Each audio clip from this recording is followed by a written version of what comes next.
Si les gens peuvent, mes co-débatteurs, minimiser les problèmes qu'il y a à l'interne qui nécessitent vraiment que les Congolais puissent se mettre ensemble et discuter. Ah, donc eux, ils minimisent. Ils minimisent, s'il vous plaît, monsieur Pascal. Non, non, je vous ai suivi. Non, soyez calme. Excusez-moi, s'il vous plaît. Ils ont parlé d'une... Quel est le contenu? S'il vous plaît. Donnez-moi les contenus selon vous. S'il vous plaît, s'il vous plaît, s'il vous plaît. Donnez-moi les contenus. Je suis en train d'y aller. Oui. Voilà. Madame Julie, ce pays, c'est le seul pays au monde qui a connu des élections qui ont pris 7 jours.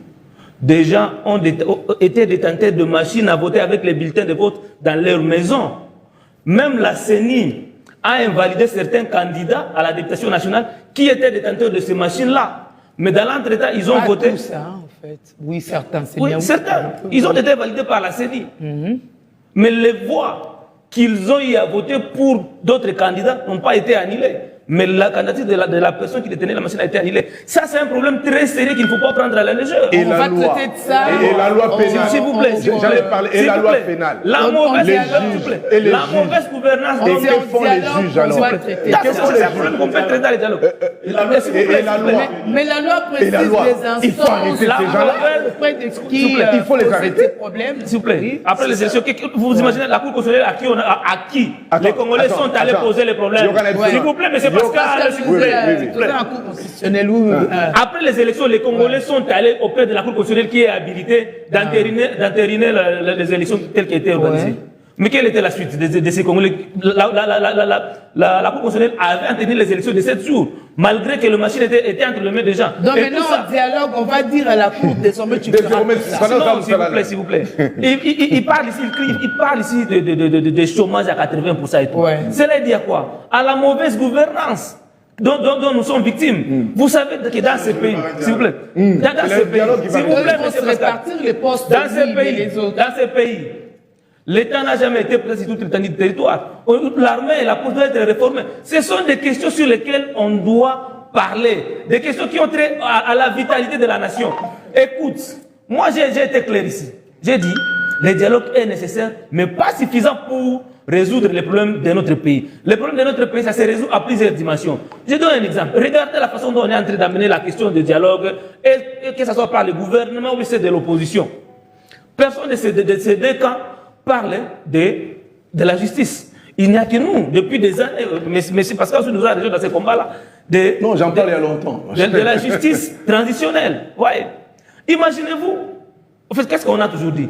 Les accords de paix qu'on peut signer ici et là, ça permet d'abord justement d'avoir les nécessaires effets, ou bien l'arrestation des hostilités.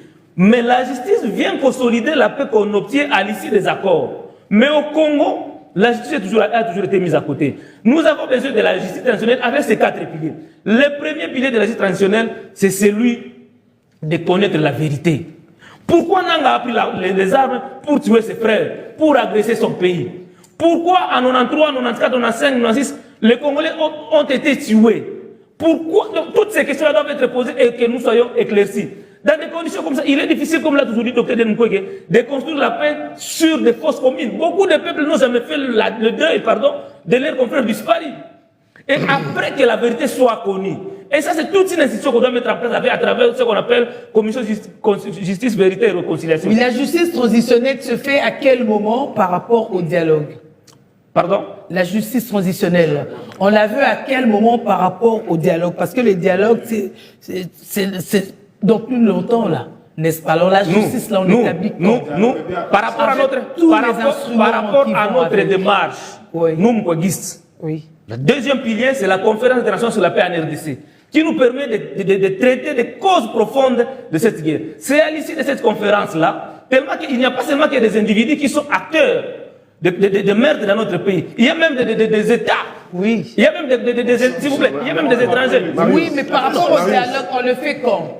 Nous, c'est juste après la tenue de la conférence internationale sur la paix en RDC que le gouvernement congolais. Ah, c'est après ça qu'on peut aller au dialogue. Peut appeler. On met d'abord en sursis les 2 autres éléments. S'il vous plaît. Vous savez que la justice dans notre pays, tel que nous avions connu le meurtre, ça peut prendre même plus de 10 ans.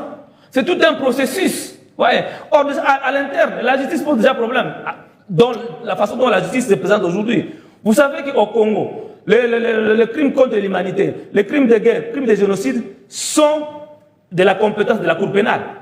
civile, s'il vous plaît, sont de la compétence de la cour pénale, de la cour d'appel. Or, la cour d'appel civile ne peut pas juger les militaires. Non. Au Congo, ce n'est pas comme au Rwanda. Au Congo, ce sont des militaires, des gens qui détenaient les armes, qui ont tué, qui ont violé.